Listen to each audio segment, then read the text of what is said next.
अगली खबर की और खबर जयपुर से है। पीआरएन साउथ के 104 बीघा में जेडीए संपत्ति के बोर्ड लगाने और हटाने का मामले को लेकर रियल एस्टेट सेक्टर सहित प्रशासनिक हलकों में जिज्ञासा बनी हुई है। आखिर क्यों जेडीए ने अपनी संपत्ति के बोर्ड यहां पर लगवाए हैं, फिर कैसे हटाने दिए भू कारोबारियों को ये बोर्ड।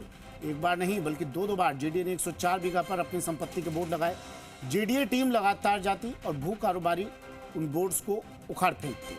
जेडीए संपत्ति के बोर्ड के बावजूद इसके जेडीए आयुक्त ने भू कारोबारियों के खिलाफ एक्शन नहीं लिया और ना ही अब 104 बीघा इस भूमि पर अब कहीं जेडीए संपत्ति के बोर्ड लगे हैं। यही नहीं, मामले को लेकर जेडीए आयुक्त आनंदी भी चुप्पी साधे हुए हैं। मीडिया से उन्होंने दूरी बना ली है। ऐसे में रियल एस्टेट सेक्टर के साथ साथ आमजन के मन में भी कई सवाल उठ रहे हैं। क्या 104 बीघा में कई बड़े अफसरों और माननीयों का निवेश भी फंसा है? क्या किसी ऊपरी दबाव के चलते जेडीए आयुक्त बैकफुट पर आ गई? जेडीए और 104 बीघा के भू कारोबारियों के बीच की इस गुत्थी का कभी पटाक्षेप हो पाएगा? अधिकारियों कर्मचारियों की पहली ही बैठक में पारदर्शिता से काम करने का संदेश दिया था जेडीसी ने। क्या 104 बीघा पर निष्पक्ष कार्रवाई की कर पारदर्शिता का उदाहरण पेश करेंगी जेडीए आयुक्त? ये भी सवाल।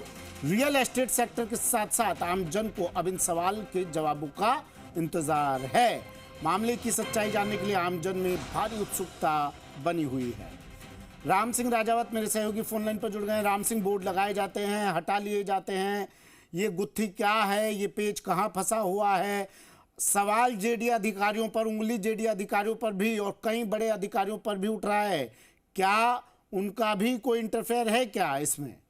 राम सिंह, देखिए, पृथ्वीराज नगर की जो 104 बीघा जमीन है, ये बहुचर्चित जमीन है और इसको लेकर के जो जयपुर विकास प्राधिकरण ने जो बोर्ड पहले तो लगाए, बाद में भू कारोबारियों ने हटा दिए, फिर दोबारा लगाए, दोबारा हटा दिए। इसके बाद जेडीए ने कोई कदम नहीं उठाया। भू कारोबारी ने जो बोर्ड हटाए उनके खिलाफ एफआईआर दर्ज करना दूर, जेडीसी पूरी तरह बैकफुट पे आ गई। अब आप ये देखिए कि जो जोन उपायुक्त पृथ्वीराज नगर के हरि सिंह देवल, वो भी इस बारे में कुछ कहने से बच रहे हैं, बोलने को तैयार नहीं है। आखिर ऐसा क्या प्रेशर है? क्या रसू का बड़ा प्रेशर है या पीछे कोई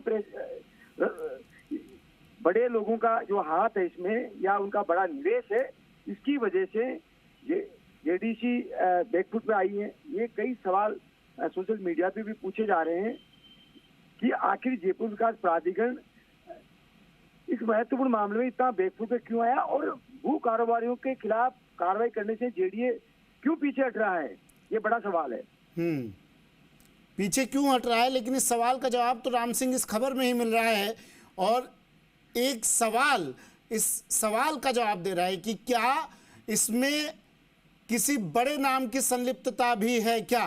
राम सिंह, क्या? जी बिल्कुल है। आप ये देखिए, बड़े बड़े जो प्रशासनिक हलकों में ये पूछा जा रहा है कि जो बड़े रसूख वाले जो अफसरों का इसमें निवेश है, बड़े किसी पॉलिटिशियन का भी निवेश है, पॉलिटिशियन और अधिकारियों के बड़ा निवेश होने के चलते ही ये बोर्ड दोबारा लगाने की जो कार्रवाई रुकी है। अगर जेडीए ने कार्रवाई की है और भू कारोबार ने बोर्ड, तो उनके खिलाफ भी एक्शन नहीं ले रहा। जेडीए दोनों तरफ से बैकफुट पे है। तो मतलब नियमों को ताक पर रख दिया गया, ऐसा? बिल्कुल नियमों को ताक। राम सिंह, बिल्कुल नियमों को ताक में रखा है जी। अब आप ये देखिए कि आज भी जयपुर विकास प्राधिकरण आयुक्त से मीडिया ने जब सवाल पूछने के लिए संपर्क साधा, हरि सिंह देवल जो जोन उपायुक्त उनसे भी साधा, लेकिन उन्होंने भी दूरी बना ली।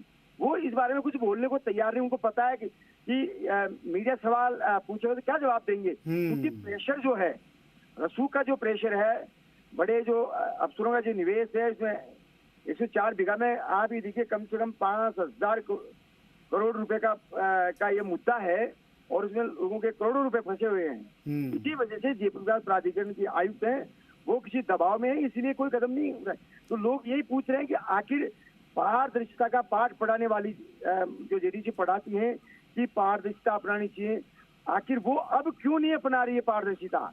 मतलब जेडीए ये संदेश दे रहा है राम सिंह कि अगर सत्ता की चाबी आपके पास में है, अगर रसूख आपकी जेब में है, तो आपका जयपुर में जेडीए से संबंधित तो कम से कम कोई काम नहीं फंसेगा।